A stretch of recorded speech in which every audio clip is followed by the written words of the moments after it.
प्रियजन हो, येशू ख्रिस्ताच्या नावामध्ये मी पुन्हा एक वर आपल्या सर्वांचं हार्दिक स्वागत करत आहे. आपण जाणलेलं आहे की आपण एका नवीन मालिकेमध्ये पदार्पण केलेलं आहे, ज्याचं शीर्षक आहे दानियल आणि भविष्यवाणी. त्या मालिकेमधला आजचा 4थ्या क्रमांकाचा संदेश आहे, ज्याचं शीर्षक आहे दानियलाचे तत्व भाग 2.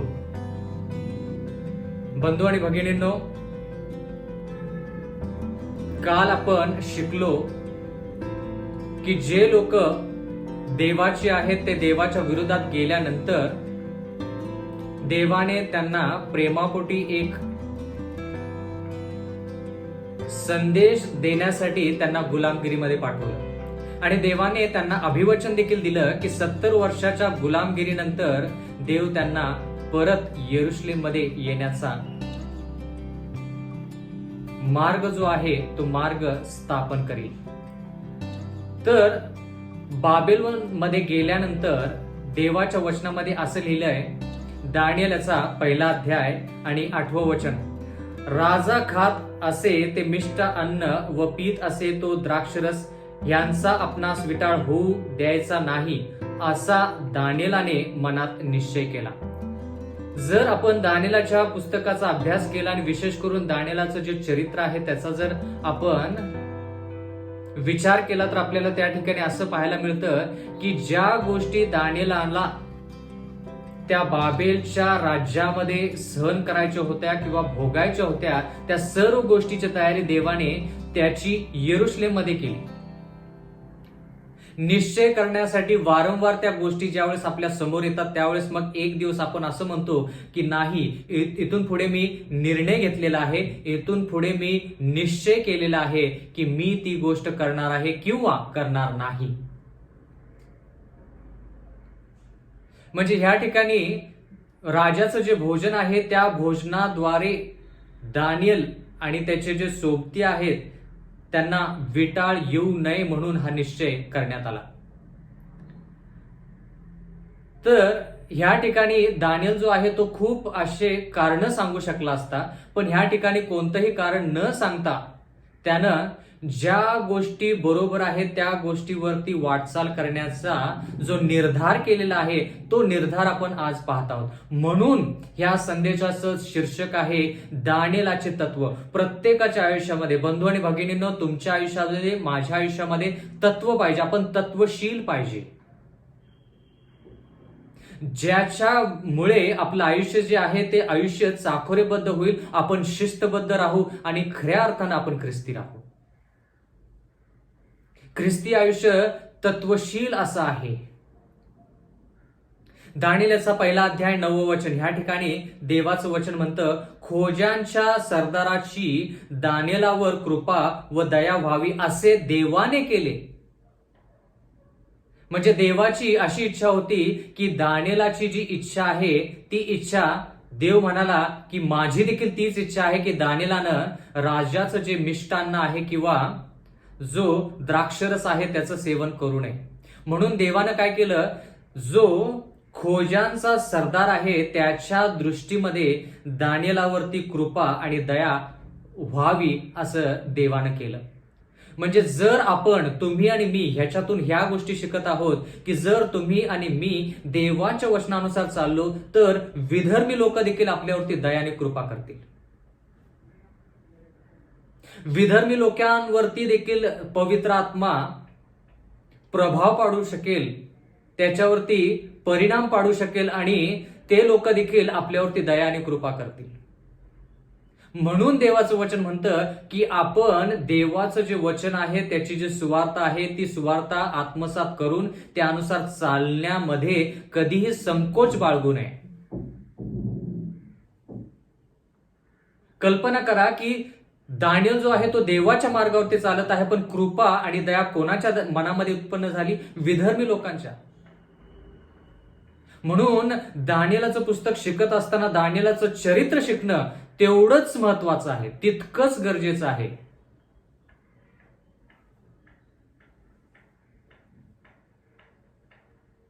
ज्यावेळेस दानियेलानं हे जे पुस्तक लिहिलं, दानियेलाचं पुस्तक लिहिलं, बंधू आणि भगिनींनो, त्यावेळेस त्याचं चरित्र देखील त्या ठिकाणी रेखाटलं गेलेलं आहे.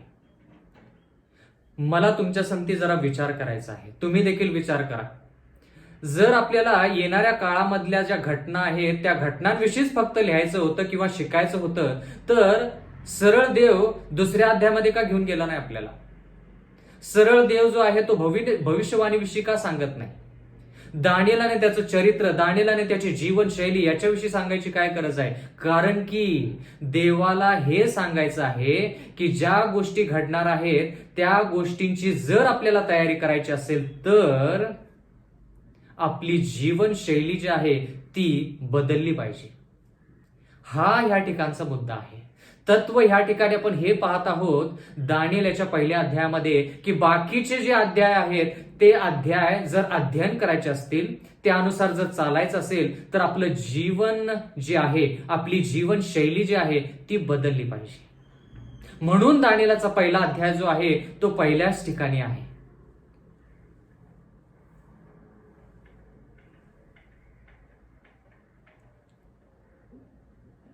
दानिएलाचा पहिला अध्याय आणि 10वं वचन. खोजांचा सरदार दानिएलास म्हणाला, काय म्हणाला? माझा स्वामी राजा याने तुमचे खाणेपिणे नेमून ठेवले आहे. म्हणजे तो खोजांचा जो सरदार आहे तो म्हणतो की तुमचं जे जेवण आहे ते राजाने ठरवलेलं आहे, मी ठरवलेलं नाही. पुढे, त्याचा मला धाक आहे. म्हणजे हा खोजांचा सरदार जो आहे तो म्हणतो की मी राजाला भीतो किंवा त्याच्या आज्ञेमध्ये आहे. तुमच्या वयाच्या इतर तरुणापेक्षा तुमची मुखे म्लान झालेली त्याला का दिसावीत?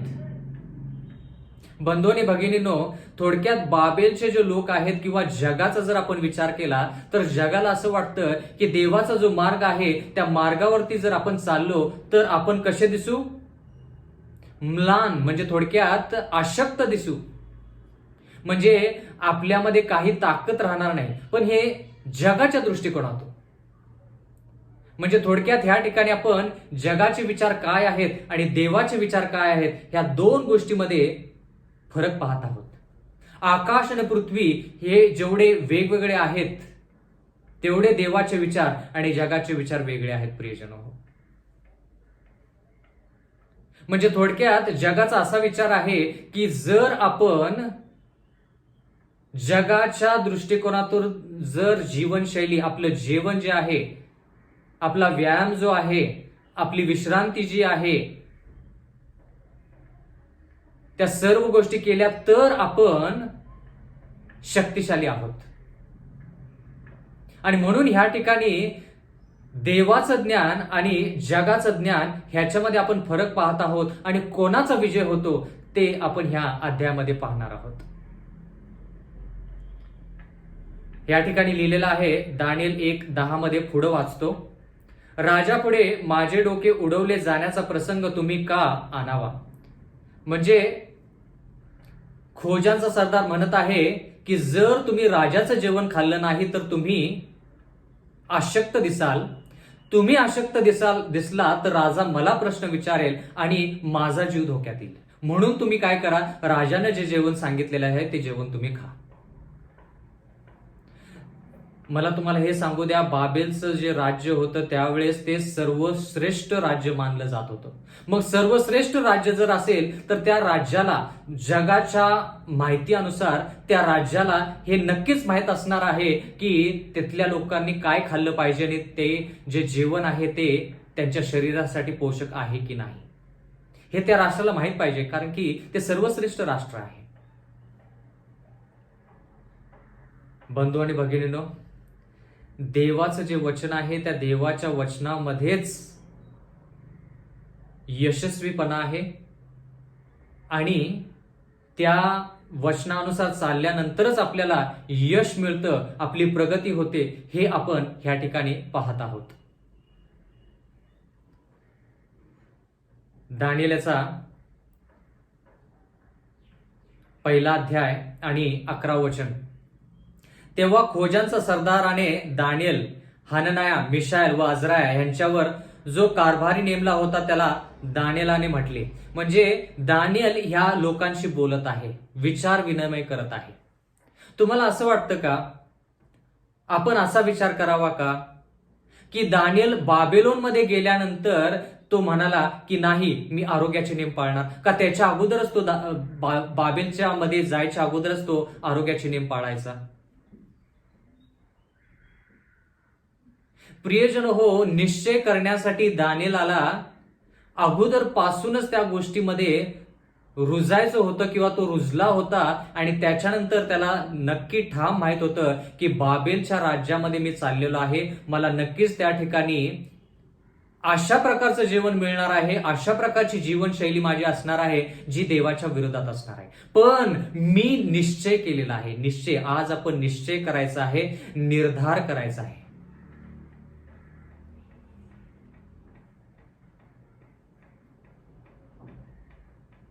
बंधू आणि भगिनींनो, जर हिंदू धर्म आपण विचारात घेतला, देव सर्वांवरती प्रेम करतो, आपणही त्यांच्यावरती प्रेम केलं पाहिजे, आपण त्यांच्यावरती प्रेम करत आहोत. पण जर त्या धर्माचा जर विचार केला तर तुम्हाला त्या ठिकाणी असं कळेल की हिंदू धर्मामध्ये जे आध्यात्मिक बाब आहे किंवा आध्यात्मिक जे जीवन आहे ते शारीरिक जीवनासंती जोडून पाहिलं जात नाही. परत एकदा, आध्यात्मिक जीवन जे त्यांचं आहे ते शारीरिक जीवनासंती जोडून पाहत नाहीत. म्हणजे काय? म्हणजे थोडक्यात त्यांचा असा विश्वास आहे की ज्या वेळेस मनुष्य मरतो, तो मृत्युमुखी पडतो, त्यावेळेस त्याचं शरीर जे आहे ते नष्ट तर होतं, पण त्याचा आत्मा जो आहे तो नष्ट होत नाही. आणि म्हणून ज्यावेळेस ते अंतयात्रा काढतात त्यावेळेस तो आत्मा अमर असो असं म्हणतात. म्हणून ते शारीरिक आणि आध्यात्मिक गोष्टी ज्या आहेत त्या वेगवेगळ्या पाहतात. त्यांना वाटतं की शरीर वेगळं आहे आणि आत्मिक जीवन वेगळं आहे. पण जर आज आपण असं म्हणालो की मी ख्रिस्तामध्ये आहे, मी ख्रिस्ताची सेवा करतो, मी ख्रिस्तामध्ये लोकांना मदत करत आहे, किंवा मी ख्रिस्ताच्या सेवेमध्ये फार पुढं आहे, पण जर आपण शारीरिकरित्या आपल्या आरोग्याची काळजी घेत नाही तर आपण त्याच गोष्टींवरती विश्वास ठेवतो जे गोष्टी हिंदू धर्मामध्ये विश्वास केल्या जातात. म्हणजे सांगायचं तात्पर्य हे की आपण जर त्याप्रमाणेच विचार केला की मी शरीरामध्ये काही खाल्लं, शरीरामध्ये कोणत्याही गोष्टी टाकल्या, किंवा जर मी कोणत्याही गोष्टीचं सेवन केलं तर माझी आत्मिक पातळी जी आहे ते ठीक आहे. जर आपण तसा विचार केला की आपल्या शरीराचा आणि आध्यात्मिक जीवनाचा काहीच संबंध नाही तर आपण विधर्मी आहोत.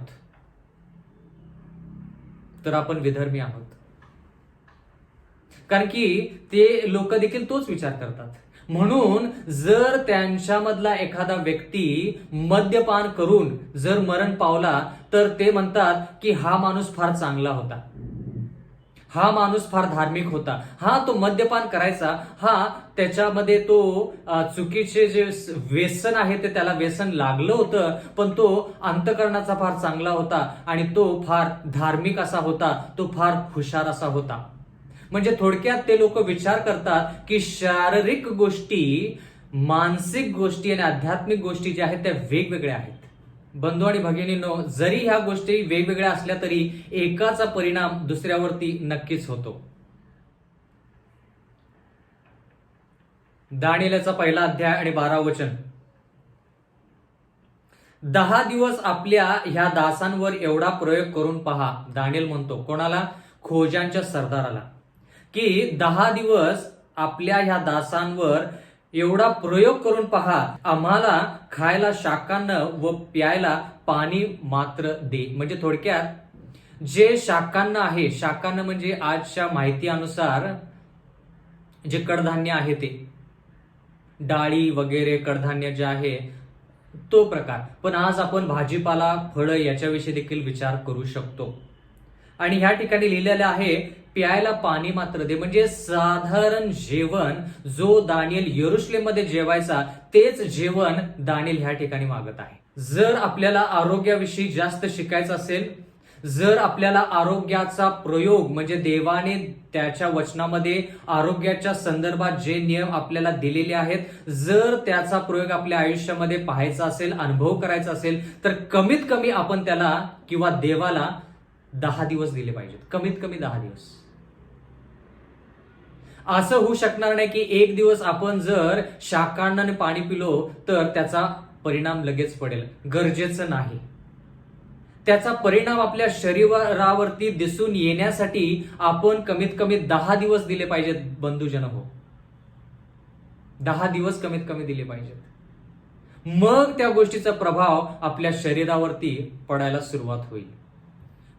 मला आठवतं की ज्या वेळेस मी आरोग्य सेवेमध्ये होतो त्यावेळेस काही लोकांवरती उपचार करण्याची संधी मला मिळाली. प्रयोग म्हणजे थोडक्यात देवाच्या वचनाचा प्रयोग त्यांच्यावरती करण्यास मला संधी मिळाली.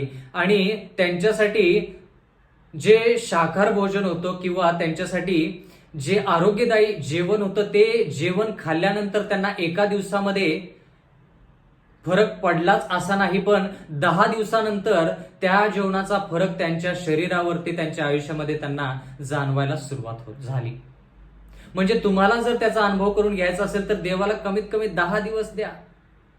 10 दिवस आपण देवाला देऊया. आणि त्या 10 दिवसामध्ये देवाच्या वचनानुसार दानिएलानं जे शाकान्न खाल्लं ते शाकान्न आपण खाऊया आणि देवाचं वचन बरोबर आहे की नाही हे पडताळून पाहूया. 10व्या दिवशी तुम्ही नक्कीच म्हणाल की देवाचं वचन जे आहे ते बरोबर आहे, कारण की देवाचं वचन कधीही चुकीचं सांगू शकत नाही. या ठिकाणी असं लिहिलेलं नाही की 10 दिवसामध्ये आपले जे सर्व रोगराई आहेत ते सर्व रोगराई निघून जाईल.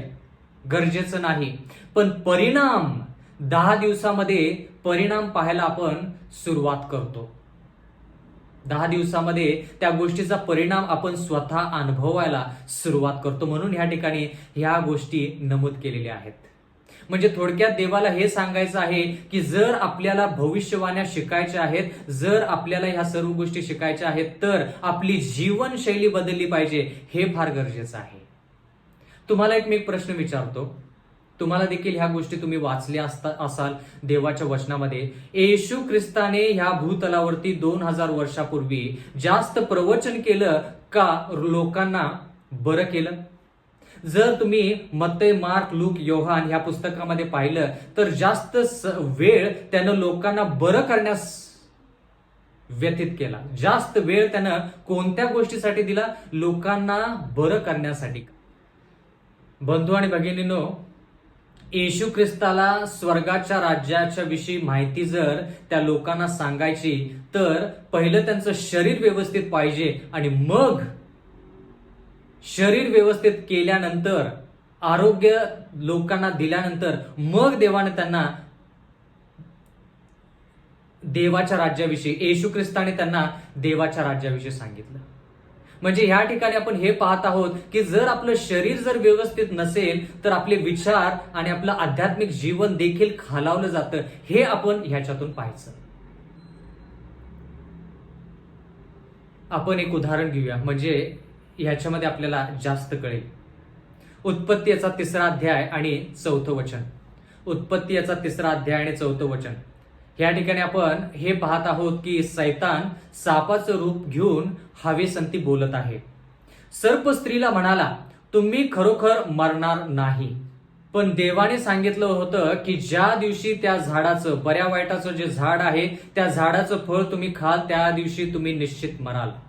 पण या ठिकाणी सर्प काय सांगतो? सैतान काय सांगतो? तुम्ही खरोखर मरणार नाही. म्हणजे बरोबर देवाच्या वचनाच्या विरोधात. उत्पत्तीचा 3रा अध्याय 5वं वचन. कारण देवाला हे ठाऊक आहे की तुम्ही त्याचे फळ खाल त्याच दिवशी तुमचे डोळे उघडतील. आता जरा लक्ष द्या. कारण देवाला हे ठाऊक आहे की तुम्ही त्याचे फळ खाल. फळ खाणे म्हणजे शारीरिक.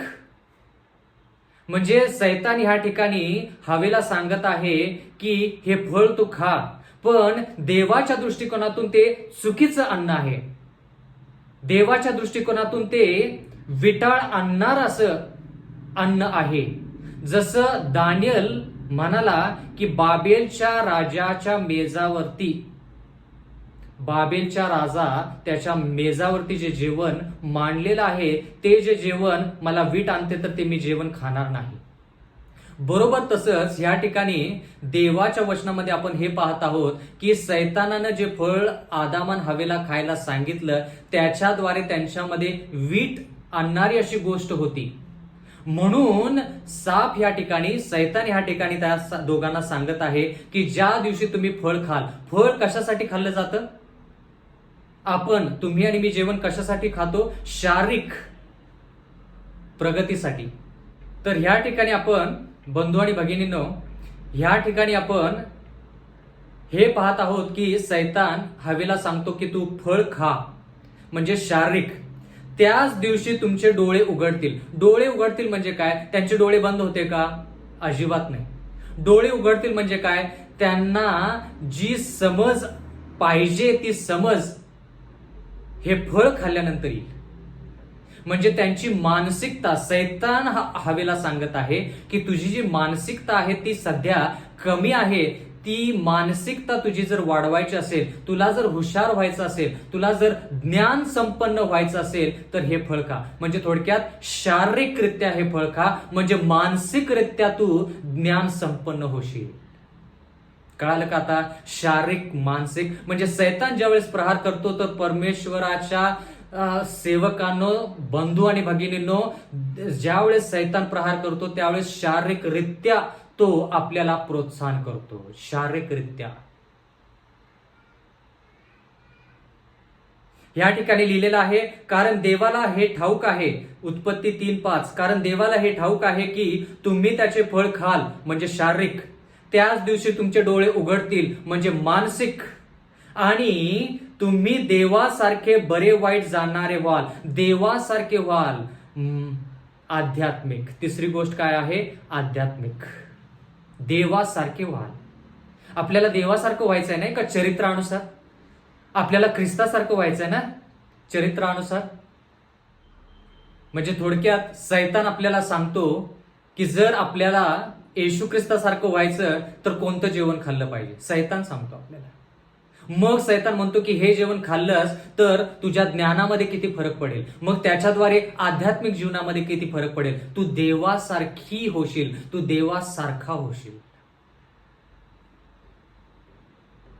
आता कळालं का बंधू आणि भगिनींनो की शेवटच्या काळामध्ये जर आपण विचार केला तर लोक खाण्यापिण्याकडे जास्त का लक्ष देतात? कारण की सैतानाला माहित आहे की शारीरिकरित्या त्यानं जर प्रहार केला तर मानसिकरित्या तो आपल्यावरती प्रहार करू शकतो, आणि त्याच्याद्वारे आध्यात्मिकरित्या, म्हणजे तिन्ही गोष्टी एकमेकांसंगती जोडल्या गेलेल्या आहेत. बंधू आणि भगिनींनो, मला तुम्हाला कळकळीनं आणि आग्रहानं सांगू द्या की दानिएल ह्या पहिल्या अध्यायामध्ये उगाचच देवाने हा अध्याय त्या ठिकाणी दिलेला नाही. भविष्यवाण्या शिकायच्या अगोदर देवाने ह्या ठिकाणी पाया घातलेला आहे. थोडक्यात जर तुम्हाला आणि मला वाटतं की आपण शारीरिक, मानसिक आणि आध्यात्मिकरित्या प्रगती करावी तर जे जेवण जग खातं ते जेवण आपण खाऊन चालणार नाही.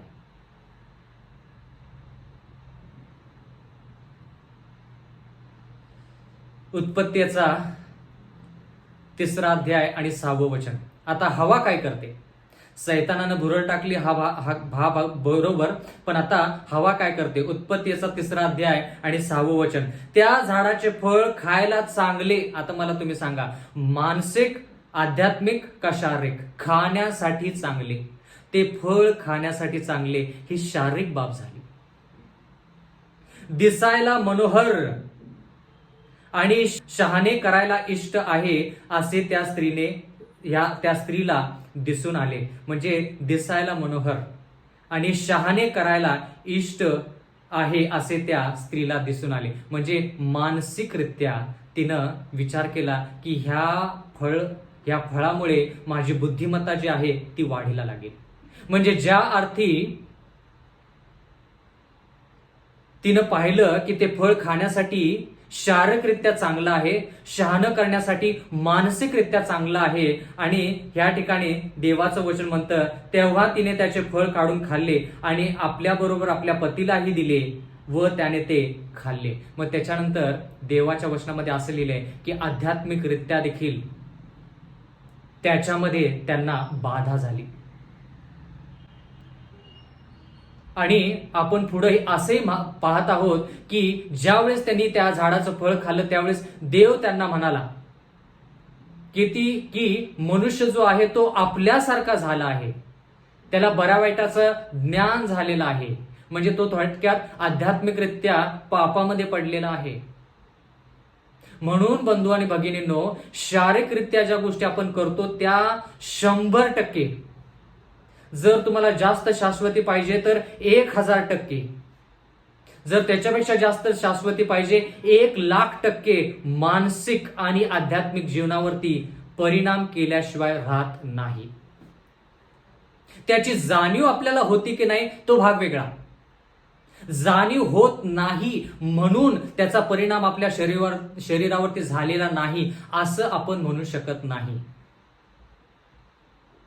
बंधू आणि भगिनींनो, जर तुम्ही सध्याच्या महामारीवरती विचार केला, सध्याची जी रोगराई पूर्ण जगामध्ये पसरलेली आहे त्याचा जर विचार केला तर खूप वैद्यकीय क्षेत्रामध्ये लोक म्हणत आहेत की जे लक्षण ह्या रोग्यांमध्ये दिसले पाहिजेत किंवा हा रोग जो आहे याची लागण झालेली आहे, हे लक्षणं जर लोकांमध्ये पाहिजे तर ते लक्षणं दिसत नाहीत काय वेळेस, पण त्या रोगाची लागण झालेली असते. लक्षणं दिसत नाहीत म्हणून त्याचा अर्थ असा का की रोगाची लागण झालेली नाही? स्पष्टपणे अंतःकरणातून बोलत आहे. आणि पुढचं वचन सांगण्या अगोदर किंवा पुढे जाण्या अगोदर मला तुम्हाला हे सांगू द्या की मी कोणाच्याही विरोधात, कोणाच्याही जीवनशैलीच्या विरोधात किंवा कोणत्याही लोकांच्या विरोधात बोलत नाही. देवाचं वचन आहे तसं प्रामाणिकपणे तुमच्या समोर मांडत आहे.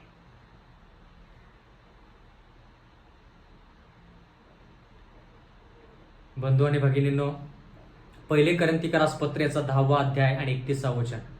पहिले करंथीकरास पत्रेचा 10वा अध्याय आणि 31वा वचन या ठिकाणी लिहिलेलं आहे, म्हणून तुम्ही खाता पिता किंवा जे काही करता ते सर्व देवाच्या गौरवासाठी करा. आता कळालं का की देवाचं गौरव म्हणजे काय?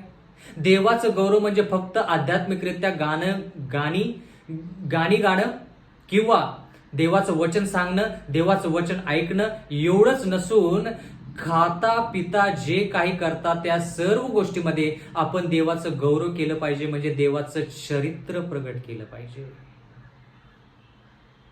देवाचं चरित्र प्रगट झालं पाहिजे. म्हणजे थोडक्यात ज्या गोष्टी आपण खातो त्या गोष्टी खात असताना येशू ख्रिस्ताला बोलवायचं आणि म्हणायचं, येशू ख्रिस्ता,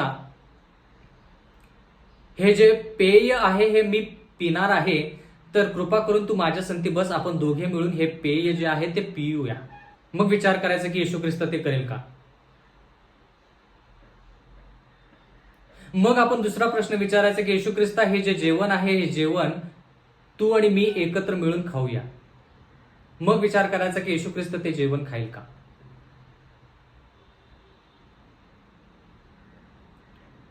मी फक्त खाण्यापिण्याविषयी नाही तर त्याच्या पलीकडे जाऊन ज्या गोष्टी आपण पाहतो, ज्या गोष्टी आपण ऐकतो, ज्या गोष्टी आपण बोलतो त्या गोष्टीचा देखील परिणाम पडतो आपल्या शरीरावरती, आपल्या मानसिकतेवरती आणि आपल्या आध्यात्मिक जीवनावरती.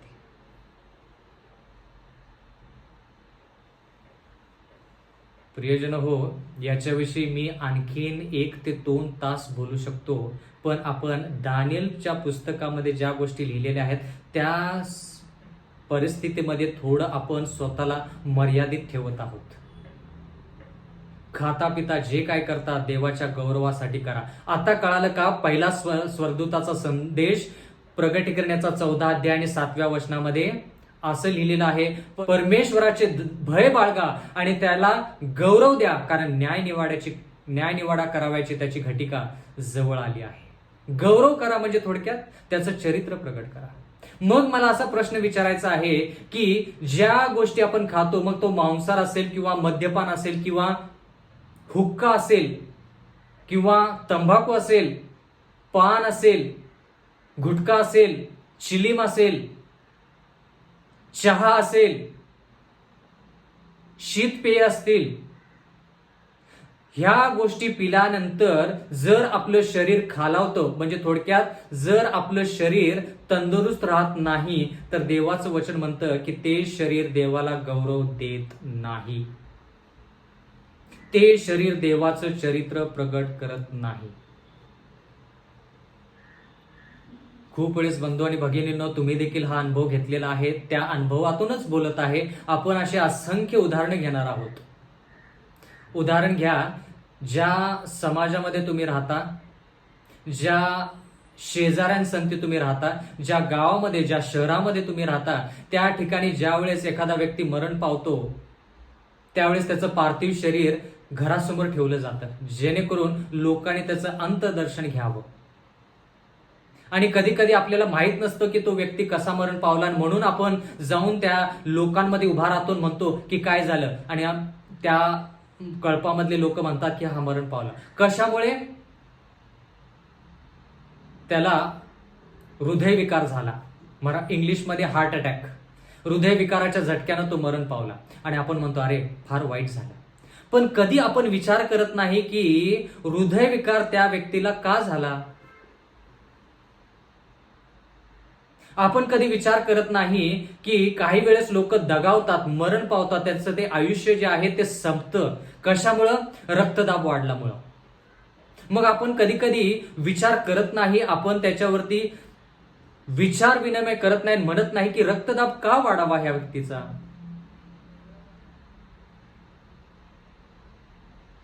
बंधू आणि भगिनींनो, काही लोकांना चरबी वाढली किंवा काही वेगवेगळे रोग झाले की त्यांचा मृत्यू होतो. पण आपण कधीही विचार करत नाही की ह्या व्यक्तीला ह्या अवयवामध्ये का त्रास झाला. आपण फक्त दया सहानुभूती दाखवतो आणि पुढच्या अंत्ययात्रेसाठी तयार होतो, एवढाच फरक.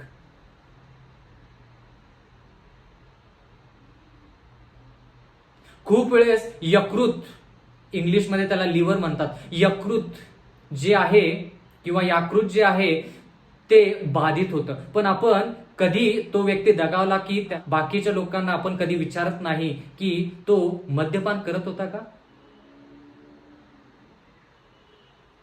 म्हणजे थोडक्यात आपण लोक मरण पावल्यानंतर आपण त्यांच्या संती सहानुभूती, म्हणजे बाकीच्या लोकांसंती सहानुभूती दया दाखवतो, पण ज्या कारणामुळे तो मरण पावलेला आहे ते कारण नेमकं आपण शोधून पाहत नाही. कारण शोधून पहा, हृदयविकारामुळे लोक का मरतात. मग तुम्हाला आणि मला कळेल की देवाने आपल्याला शेवटच्या काळामध्ये विशेष करून शाकाहार भोजन खायला का सांगितलेलं आहे. शाकाहार भोजन खायला का सांगितलेलं आहे त्यावेळेस आपल्याला कळेल. याच्याविषयी आपण जास्त शिकणार आहोत. पण देवाच्या वचनामध्ये लिहिलेलं आहे, 1 कोरिन्थिकरास पत्र याचा 6वा अध्याय आणि 19वा वचन. 1 कोरिन्थिकरास पत्र 6वा अध्याय आणि 19वा वचन. तुमचे शरीर, तुमच्यामध्ये वासणारा जो पवित्र आत्मा देवापासून तुम्हाला मिळाला आहे त्याचे मंदिर आहे. तुमचं शरीर, माझं शरीर देवाचं मंदिर आहे असं देवाचं वचन म्हणतं. मंदिर म्हणजे त्या ठिकाणी देव असला पाहिजे.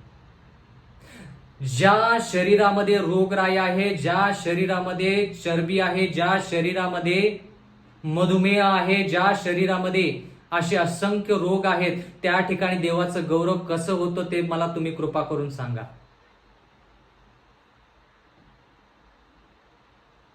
मी हे म्हणत नाही की देव त्या लोकांचा नाकार करतो, देव त्यांना सार्वकालिक जीवन देत नाही, बोलण्याचा हा मुद्दा नाही. पण देवाचं गौरव होत नाही. जेवढी क्षमता तुमची देवाची सेवा करण्याची आहे त्या क्षमतेनुसार तुम्ही देवाची सेवा करू शकत नाही.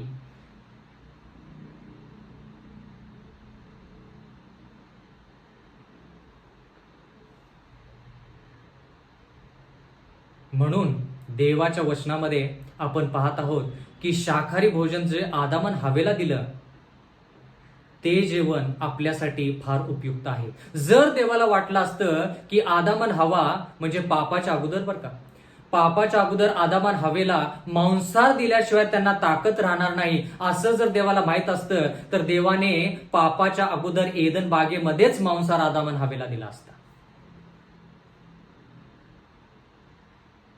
कृपा करून असं कधीही म्हणू नका की जोपर्यंत मांसाहार खाल्ला जात नाही तोपर्यंत शक्ती येत नाही, किंवा कोल्हापुरी भाषेमध्ये दाढ शांत बसत नाही.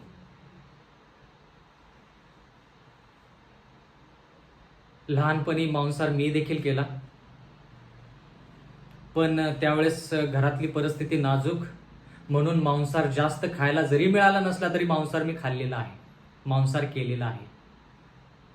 1999 पासून, म्हणजे थोडक्यात देवाचं वचन मला प्राप्त व्हायच्या अगोदर, आरोग्याचा संदेश मला माहिती व्हायच्या अगोदर देखील 1999 मध्ये मी निर्णय घेतला की मी काय करेन, शाकाहारी जेवण जेवेन. 1999च्या अगोदर मी तो निर्णय घेतला. 1997 ह्या दरम्यान, 1997 पासून 2020 पर्यंत जर तुम्ही मला विचारलं की मी किती वेळेस मांसाहार केला असेल, तर मी बोटावरती मोजून सांगतो की मी किती वेळेस मांसाहार केला. जास्तीत जास्त 10 वेळेस मांसाहार केला असेल ह्या 23 वर्षामध्ये. साक्ष म्हणून सांगत आहे, देवाच्या गौरवासाठी, मोठेपणा नाही, कारण की मी पापी आहे. खूप वेळेस ज्यावेळेस मी प्रचार करायला व्यासपीठावरती जातो, ज्यावेळेस मी लोकांना संबोधित करतो, तर खूप लोकांना वाटतं की माझं वय 20 ते 25च्या दरम्यान असेल. जर तुम्ही माझं आज रक्त तपासून बघितलं तर तुम्हाला त्यामध्ये एक तीळ मात्र काहीही दोष दिसणार नाही, काहीही नाही. दुखणं देखील नाही, डोकंदुखी देखील नाही. दृष्टी एकदम व्यवस्थित. जर मला तुम्ही चालायला सांगितलं तर 10 ते 15 किलोमीटर मी असंच चालू शकतो. सांगायचं तात्पर्य हे की देवाच्या वचनानुसार जर आपण चाललो तर त्याचा परिणाम आपल्यावरती पडल्याशिवाय राहत नाही, कारण की देव विश्वसनीय आहे आणि देव म्हणतो 10 दिवस. तो परिणाम सुरू व्हायसाठी 10 दिवस लागतात. तो परिणाम अनुभवून घेण्यासाठी, त्याची सुरुवात होण्यासाठी 10 दिवस देवाला द्या. 10 दिवस आपण देवाला देऊ शकत नाही. बंधू आणि भगिनींनो, जर भविष्यवाण्या ज्या आहेत त्या शिकायच्या असतील, तल्लख बुद्धीने त्या समजून घ्यायच्या असतील, आत्मसात करायच्या असतील आणि त्याची जर तयारी करायची असेल तर दानिएलचा पहिला अध्यायाशिवाय आपण बाकीच्या अध्यायामध्ये जाऊ शकत नाही. देवाला माहित आहे की पहिल्या अध्यायामध्ये कोणत्या गोष्टी सांगायच्या, दुसऱ्या अध्यायामध्ये कोणत्या गोष्टी सांगायच्या.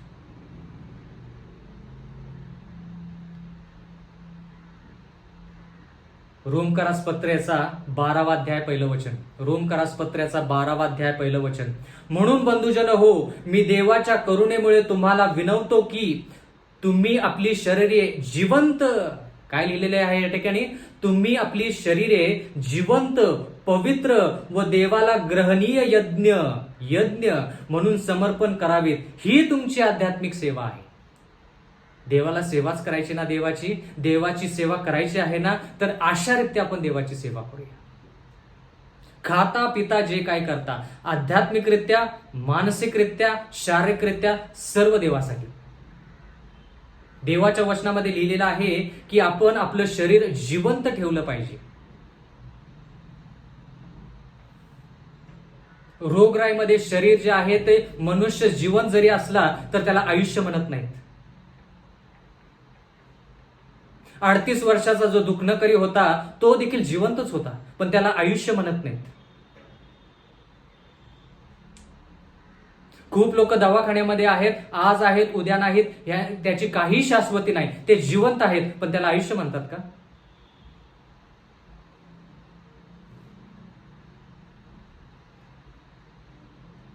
हीच संधी आहे.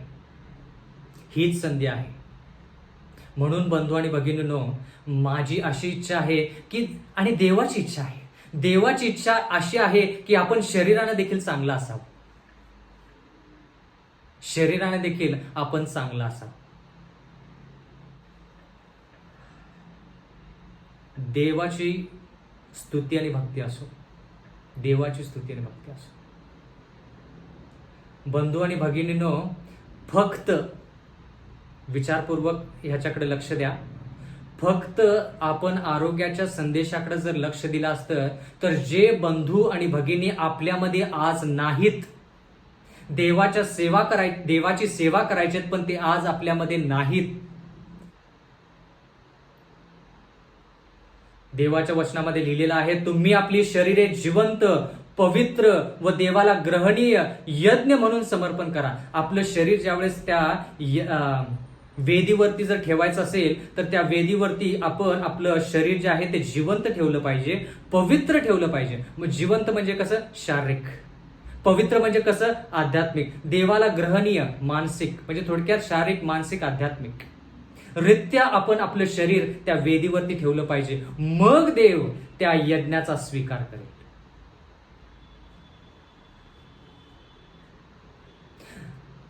एक साधं वाक्य बोलतो, कृपा करून समजून घ्या.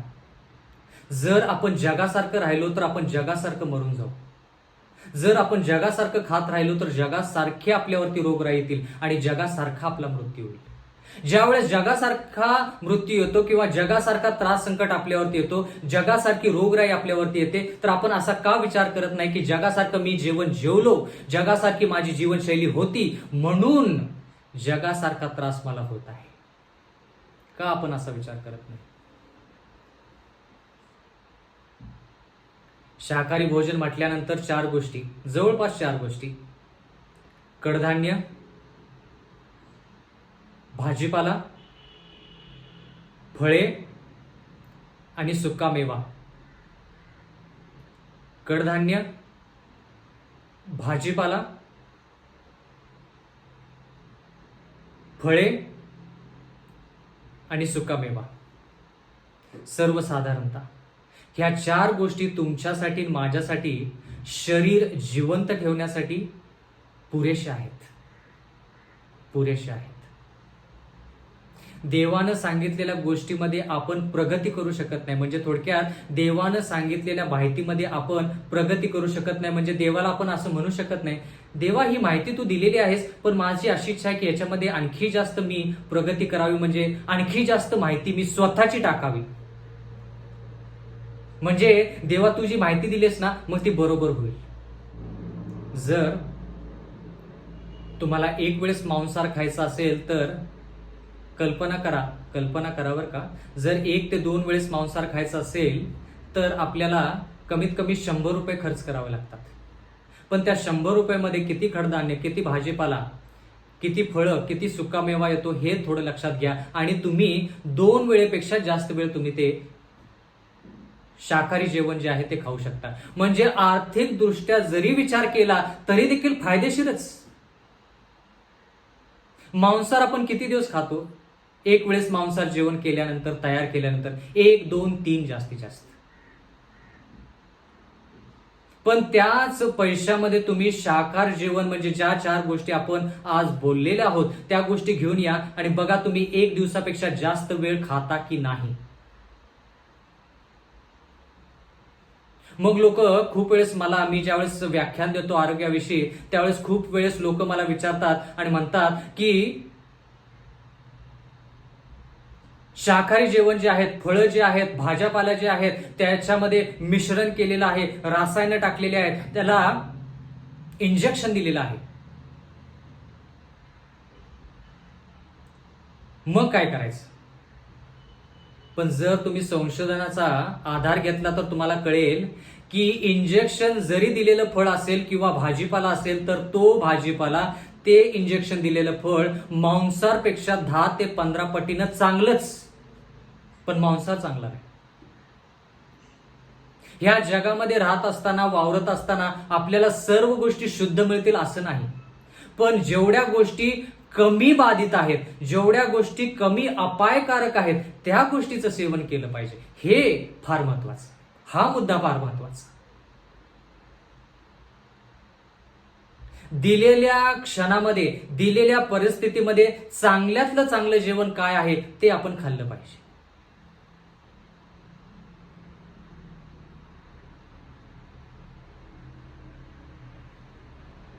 बंधू आणि भगिनींनो, 1 ते 2 मिनिटासाठी मी चहाचे वाईट परिणाम तुम्हाला सांगतो. ज्यावेळेस तुम्ही किंवा मी तर चहा पित नाही, पण ज्यावेळेस एखादा व्यक्ती चहा पितो त्यावेळेस त्याची जी अन्न नलिका आहे ती आकुंचित होते, म्हणजे त्याचा जो आकार आहे तो कमी कमी कमी कमी कमी होत जातो. आणि जो जठराचा आकार आहे किंवा जठराची जी क्षमता आहे ती जठराची क्षमता देखील कमी कमी कमी कमी कमी होत जाते.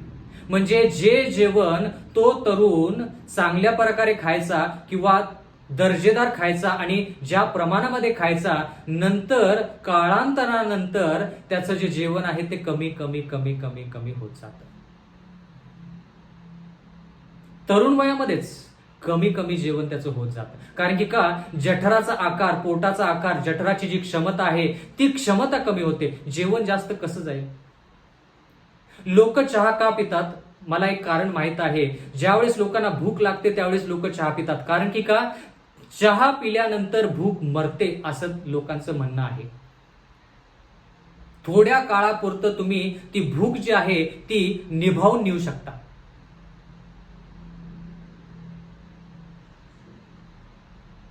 तुम्ही आणि मी चहा का प्यावं? का चहा प्यावं? कोणीच चहा पिऊ नये तसं म्हटलं तर. ज्या चहा पिल्यानंतर आपल्या शरीरावरती एवढे वाईट परिणाम होतात आणि एवढे वाईट परिणामामध्ये देखील आपण देवाची सेवा जर करत असेल किंवा देवाच्या इच्छानुसार जर चालणार असेल तर आपल्याला ज्या गोष्टी आरोग्यासाठी चांगल्या नाहीत त्या पूर्णपणे बंद केल्या पाहिजेत. पूर्णपणे बंद.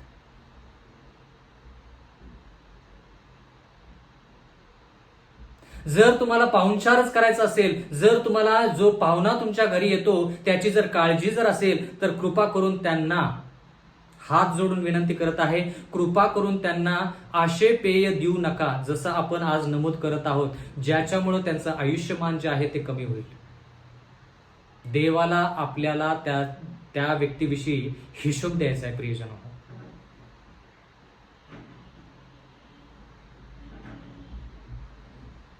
दानिएल याचा 1 अध्याय 13 वचन. नंतर आमची तोंडे पहा आणि राजघराचे अन्न खाणाऱ्या तरुणांचीही तोंडे पहा. दानिएल म्हणतो की 10 दिवस तुम्ही मला शाकान्न आणि पाणी द्या प्यायला आणि 10 दिवसानंतर तुम्ही त्यांचेही तोंडे पहा, आमचेही तोंडे पहा. तोंड म्हणजे काय? शारीरिक.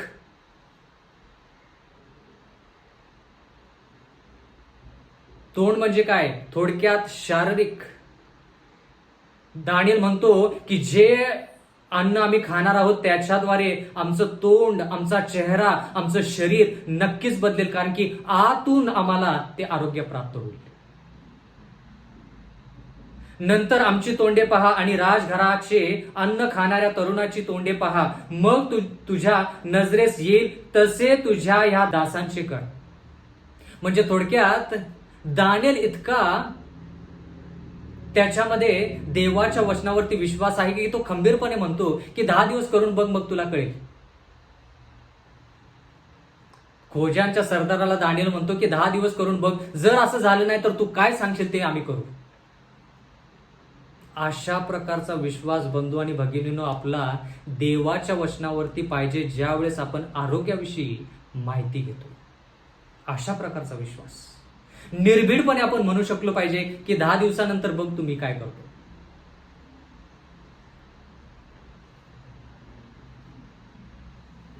ख्रिस्ती आयुष्य म्हणजे फक्त आध्यात्मिक नाही, मानसिक, सामाजिक आणि शारीरिक देखील आहे.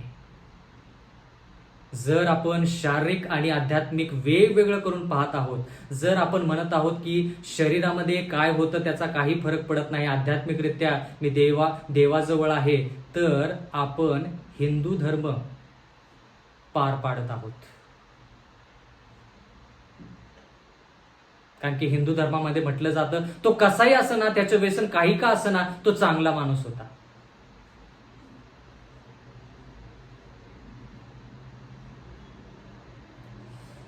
दानिएलचा पहिला अध्याय आणि 14 वचन. त्याने त्यांची ही विनंती ऐकून 10 दिवस त्यांच्यावरती हा प्रयोग केला. देवाचं वचन म्हणतं की देवाने मुद्दाम ही परिस्थिती दानिएलावरती आली, जेणेकरून खोजांचा जो सरदार आहे त्याला देव काय सांगत आहे ते त्याला कळावं, म्हणून ही परिस्थिती दानिएलावरती आली. प्रियजन हो, ज्यावेळेस तुमच्यावरती एखादी परिस्थिती येते, ज्यावेळेस तुमच्यावरती त्रास संकट येतं ना, तर त्याच्यामध्ये फक्त तुम्हालाच शिकायला मिळत नाही, तर तुमचं कुटुंब देखील शिकतं, तुमचा शेजारी देखील शिकत असतो आणि म्हणत असतो, बघत असतो की मला बघायचंय की हा पाळक, ही पाळकीनबाई किंवा हा जो मुलगा, ही मुलगी आहे, आता ह्या परिस्थितीमध्ये काय करतात हे मला बघायचंय. कारण की हे लोक म्हणतात की त्यांचा देव जो आहे तो जिवंत देव आहे, बघायचंय मला.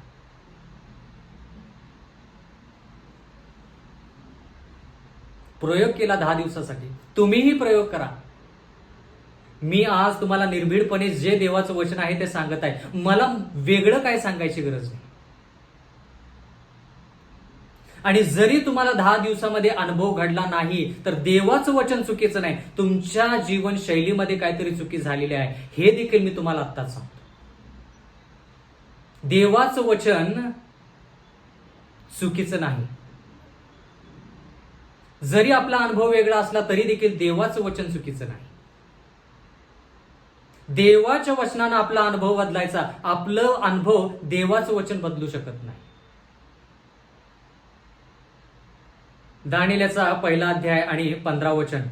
10 दिवसानंतर राजघराचे अन्न खाणाऱ्या सर्व तरुणांपेक्षा त्यांचे चेहरे अधिक सुरूप दिसून ते अंगानेही अधिक धष्टपुष्ट झाले. अंगाने धष्टपुष्ट व्हायचंय, मला व्हायचंय. कारण की का, चेहरा सुरूप दिसला पाहिजे आणि अंगानेही आपण धष्टपुष्ट असलं पाहिजे. देवाची इच्छा आहे की आपण चांगलं दिसावं. बंधू आणि भगिनी, देवाची इच्छा आहे की आपल्या शरीराला अटीवपणा पाहिजे. देवाची इच्छा आहे की आपण अंगाने धष्टपुष्ट असावं.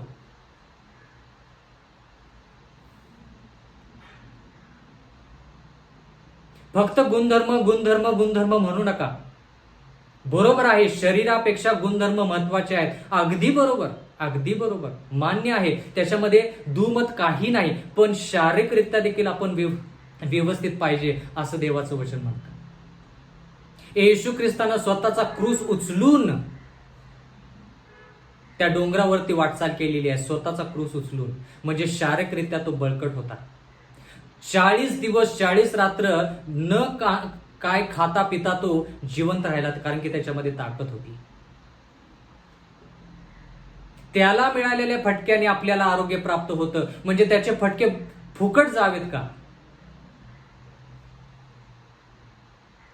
तुम्हाला आणि मला धष्टपुष्ट ठेवण्यासाठी त्याला 40 दिवस उपवास, 40 दिवस त्याला प्रार्थना करावी लागली, त्याला फटके खावे लागले. आणि या सर्व गोष्टी कशासाठी? आपल्याला सार्वकालिक जीवन मिळावं. सार्वकालिक जीवन म्हणजे फक्त गुणधर्म बदलतात असं नाही.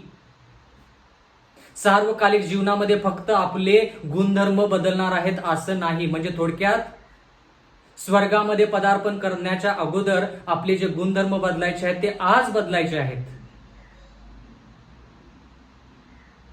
सार्वकालिक जीवनामध्ये आपण फक्त गुणाने चांगले असणार आहे आणि शरीराने आजारी असणार असं नाही. शरीर पण बदलणार आहे.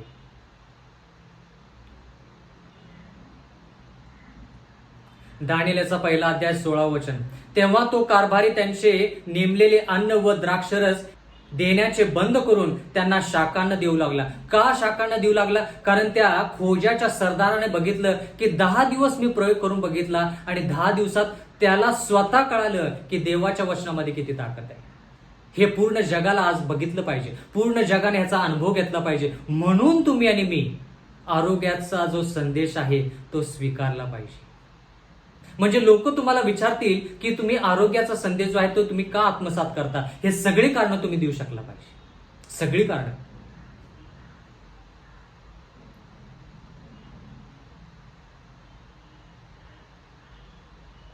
सतरा वचन महत्वाचं वचन आहे, सर्वांनी लक्षपूर्वक ऐका.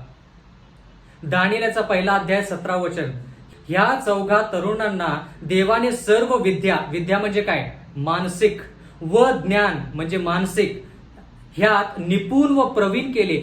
शाकाहार जेवण जेवले म्हणून मानसिकरित्या विद्या आणि ज्ञान याच्यामध्ये ते निपुण आणि प्रवीण केले. आणि पुढे काय लिहिलेलं आहे, दानियल हा सर्व दृष्टांत व स्वप्ने यांचा उलगडा करण्यात तरबेज झाला. दृष्टांत आणि स्वप्ने. मला आता सांगा, दृष्टांत आणि स्वप्ने म्हणजे काय? आध्यात्मिक. जर तुम्हाला दृष्टांत जे दानियेलानं पाहिलेले आहेत ते शिकायचे असतील, जर मला त्यामध्ये तरबेज व्हायचं असेल, तर देवाने ह्या ठिकाणी गुरुकिल्ली दिलेली आहे, एक रामबाण उपाय दिलेला आहे. आणि देवाचं वचन म्हणतं की शाकाहारी जेवण, आरोग्याचे नियम पाळल्यानंतर आपल्याला कळेल की मानसिकरित्या आणि आध्यात्मिकरित्या आपण देवासंती किती जवळ आहोत. मी हे म्हणत नाही की शाकाहार भोजन खाल्ल्यानंतर आपण मानसिक आणि आध्यात्मिकरित्या देवासारखे होतो. म्हणजे थोडक्यात जरी ते बरोबर असलं तर शाकाहार आपल्याला ते बनवत नाही, तर देव शाकाहार भोजनाद्वारे आपल्या मानसिकतेमध्ये आणि आध्यात्मिक जीवनामध्ये बदल घडवून आणतो. शाकाहाराद्वारे, जेवणाद्वारे. पण बदल कोण घडवून आणतो? अन्न नाही, देव बदल घडवून आणतो. म्हणजे थोडक्यात गाजर खाल्ल्यामुळं आपल्याला आरोग्य प्राप्त होतं असं नाही. गाजर खाऊन जरी आरोग्य प्राप्त झालं तर ते आरोग्य देवाकडून गाजराद्वारे आपल्याकडे आलेलं आहे, हे जाणून घेतलं पाहिजे. नाहीतर खूप लोक गाजर खातात, खूप लोक शाकाहारी जेवण जेवत आहेत, पण त्यांची मनस्थिती बघा, त्यांचे आध्यात्मिक जीवन बघा, फार वाईट आहे. या सर्व गोष्टी शारीरिक नियम पाळत असताना देवाशिवाय आपण शारीरिक नियम पाळून मानसिकरित्या, शारीरिकरित्या आणि आध्यात्मिकरित्या प्रगती करू शकत नाही. सगळ्यामध्ये देव पाहिजे. नाहीतर परत हिंदू धर्म, नदी पाणी देते म्हणून नदीची उपासना करा, सूर्यप्रकाश देतो म्हणून सूर्याचा महिमा करा. पण त्या सूर्याला कोणी निर्माण केलं? त्या नदीला कोणी वाहत केलं? त्या निर्माणकर्त्याकडे आपण बघितलं पाहिजे. जेवण, जे शाकाहार जेवण जे तुम्ही आणि मी आजपासून खाणार आहोत, ते शाकाहार जेवण कोणी दिलं त्याला आपण नमन केलं पाहिजे. त्याला विनंती केली पाहिजे की देवा, हे जेवण आम्ही खाणार आहोत, तर ह्या जेवणावरती आशीर्वाद पाठव, जेणेकरून आम्हाला तृप्ती मिळेल, शारीरिक, मानसिक आणि आध्यात्मिकरित्या आमची प्रगती होईल.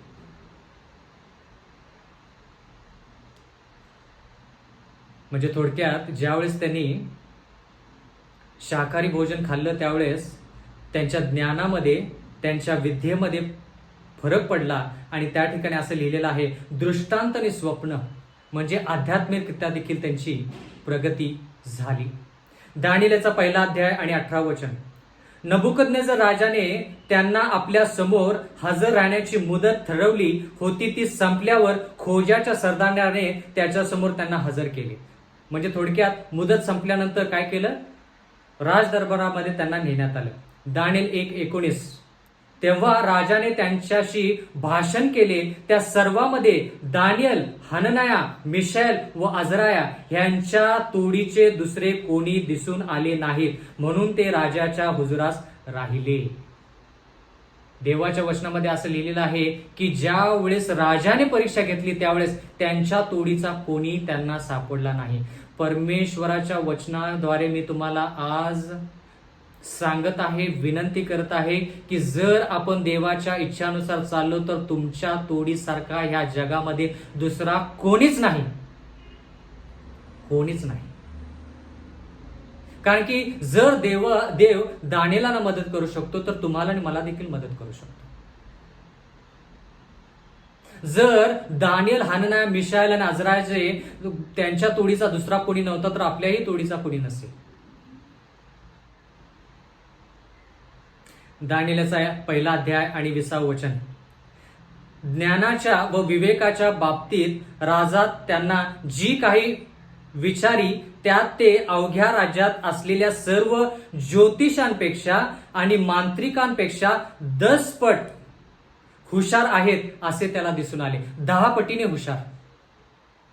जर देवाचे लोक देवाच्या वचनानुसार चालले, आरोग्याचा संदेश त्यांनी आत्मसात केला, तर त्यांचा आरोग्यामध्ये मानसिकरित्या आणि शारीरिकरित्या त्यांची प्रगती झाल्याशिवाय राहणार नाही, आणि 10 पटीनं जास्त, 10 पटीनं जास्त.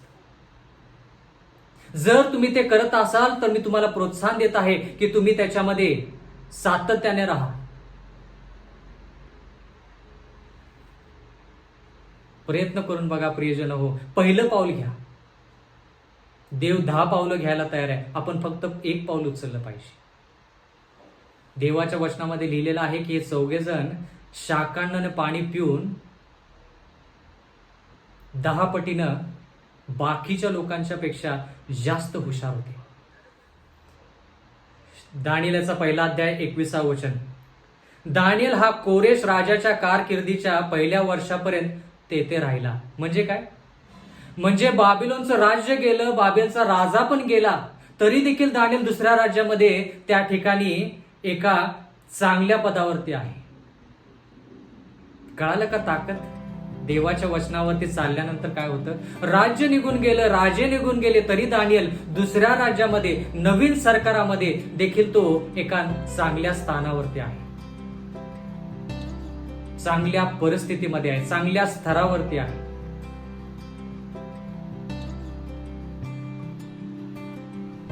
बंधू आणि भगिनींनो, मला माहित आहे की मी खूप वेळ घेतलेला आहे, पण मला तुम्हाला फक्त एकच सांगायचं आहे की जेवढं आपल्याला भविष्यवाण्या गरजेच्या आहेत आध्यात्मिकरित्या, तेवढं दानिएल आणि त्याची जीवनशैली आहे ती देखील महत्वाची आहे. जर तुम्हाला आणि मला वाटतं की येणाऱ्या काळामध्ये ज्या घटना घडणार आहेत, जे आपण दानिएलच्या पुस्तकामध्ये शिकणार आहोत, त्याची जर तयारी करायची आहे तर त्याची तयारी कशी करायची? आजपासून ज्या गोष्टी आपण शिकलो त्या गोष्टीद्वारे आजपासून त्याची तयारी करू. ज्यावेळेस आपण तशी तयारी करू त्यावेळेस त्या घटना ज्या होणार आहेत त्याच्यामध्ये आपण देवासंती विश्वासूपणाने राहणार आहोत, आणि ज्यावेळेस येशू ख्रिस्त येईल त्यावेळेस तो आपल्याला नक्कीच मदत करणार आहे. परमेश्वर आपणा सर्वांस आशीर्वाद देवो. आपण प्रार्थना करूया. सर्व समर्थ जिवंत परमेश्वर देवा, अखिल विश्वाचे उत्पन्न करत्या प्रभू, उपकार मानतो आजच्या या वचनाबद्दल. विनंती करत आहोत परमेश्वरा की सर्वांच्या अंतकरणावरती हे बिंबव, पवित्र आत्म्याने त्यांच्या अंतकरणामध्ये कार्य करावं. शारीरिक, मानसिक आणि आध्यात्मिकरित्या आम्हाला तू बळकट कर, जेणेकरून येणाऱ्या घटना ज्या आहेत, त्रास संकट जे आहेत, त्याच्यातून आम्ही निभावून नेऊ आणि तुझ्या मदतीनं सार्वकालिक जीवनाची वाटचाल करून तू ज्यावेळेस येशील त्यावेळेस तुझ्या स्वर्गीय राज्यात जाण्यास तयार असो, असं होऊ दे. इथून पुढची वेळ, आमचं आयुष्य आम्ही सर्वस्व तुझ्या हाती सोपवून देऊन नम्र विनंती येशूच्या नावात मागतो, म्हणून तो ऐक. आमेन.